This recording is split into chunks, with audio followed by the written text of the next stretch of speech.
Hello, Lackamas Lightning. Welcome to our MLK Day presentation. Today we will learn about the life of Martin Luther King. Martin Luther King Jr. was one of America's greatest leaders. He spoke out against laws which kept Black people segregated and led protests and marched demanding for laws for all people.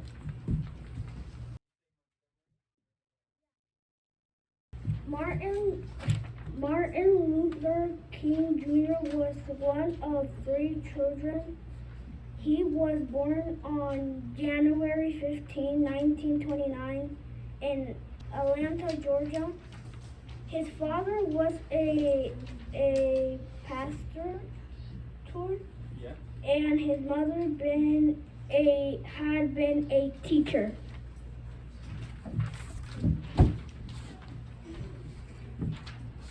Young Martin liked sports. He enjoyed baseball, basketball, and American football. He also liked singing and often sang in his father's church. Like most children, Martin loved to play in his backyard with his friends. As he and his friends got older, 2 of his friends stopped coming around to play with him because he was Black and they were white. Martin was very upset. He couldn't understand why the color of his skin should make a difference.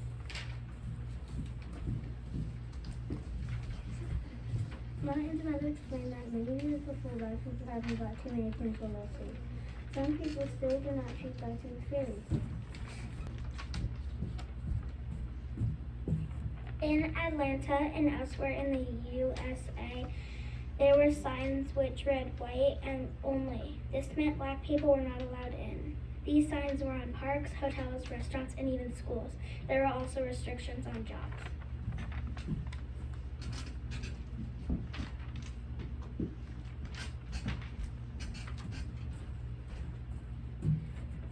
Martin was a bright child. He had learned to read before he started school, and he loved finding out about Black leaders of the past.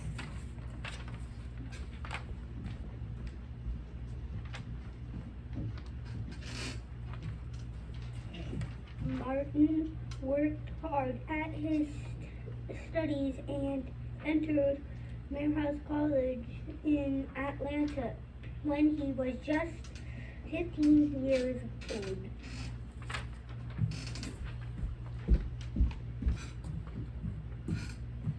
While he was at college, he decided to become a minister. After Morehouse College, Martin traveled to Boston to study further. He met Coretta Scott there and they got married.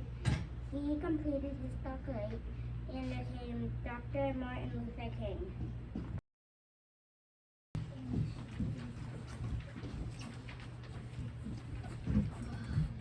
After college, Dr. King began his first job as a pastor in Montgomery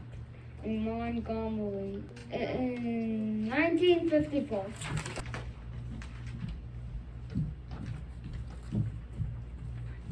One year later, Rosa Parks was arrested in Montgomery for refusing to give up her seat on a bus to a white man. The white-only section of the bus had been full and she was in one of the seats just behind. Dr. King led protests. Black people throughout the city refused to ride the buses.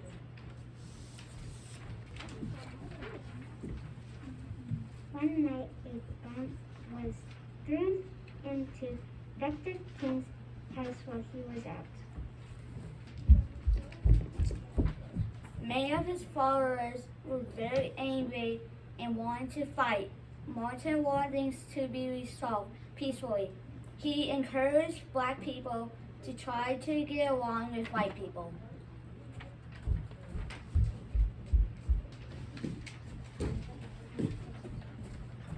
The bus ports lasted a year.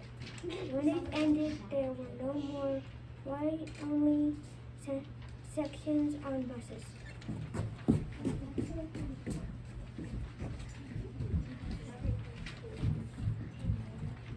In 1960, Dr. King moved back to Atlanta. He continued to lead peaceful protests for equal rights and stop segregation. He was arrested many times even though he was a peaceful man.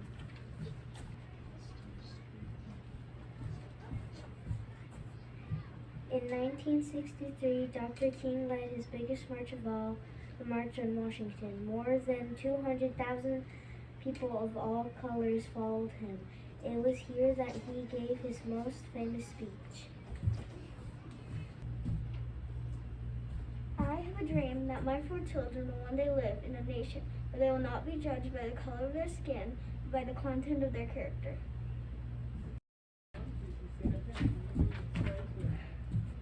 In 1964, Dr. King was awarded the Nobel Prize, a great honor the USA was changing. New laws were peace and white-only signs were against the law.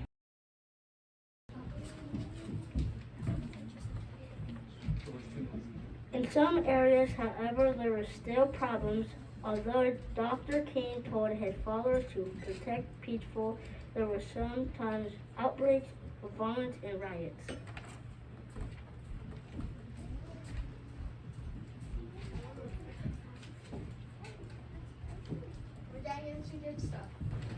Dr. King traveled to Memphis, Tennessee in April 1968. He planned a march for equal pay for white and black field workers.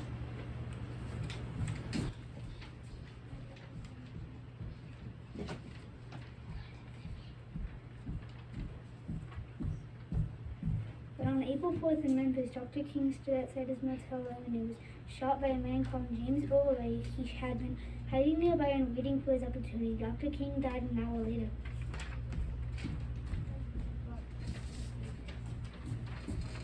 Dr. King achieved many things within his lifetime.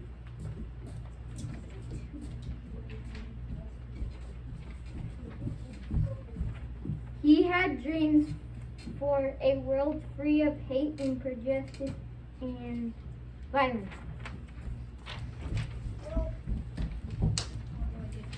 In 1983, the U.S.